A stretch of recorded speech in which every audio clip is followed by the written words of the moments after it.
আল্লাহর হাবিব সাল্লাল্লাহু আলাইহি ওয়াসাল্লাম তিনি 3 ফল পছন্দ করতেন, এবং এটা ডায়াবেটিক্সের জন্য ভালো, ডায়াবেটিক্স নিয়ন্ত্রণ করে। আমাদের বোনদের যাদের ইররেগুলার মেনস্ট্রুয়েশনাল পিরিয়ড হয়, এটার জন্য এটা খুব ভালো, এবং খুব স্ট্রেংথ স্টেমিনা আনে শরীরে।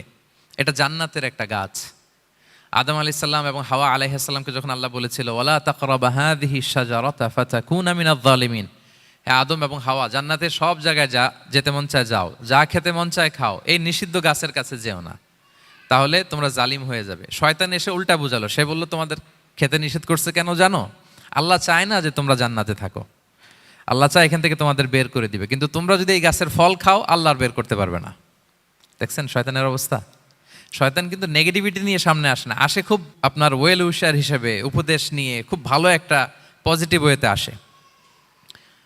তো ওনারা খেয়ে ফেললেন এই নিষিদ্ধ গাছের ফল। খাওয়ার ফলে আদম আলাইহিস সালাম, হাওয়া আলাইহিস সালাম, ওনাদের গা থেকে জান্নাতের পোশাকগুলো ঝরে পড়ে গেল। এখন কি দিয়ে ওনারা ওনাদের প্রাইভেটকে ঢাকবেন? তখন ওনারা, তাফসির ফি জিলালিল কোরআনে এসেছে যে ওনারা এই 3 গাছের পাতা নিয়ে নিজেদের প্রাইভেট ঢেকেছিলেন। সুবহানাল্লাহ।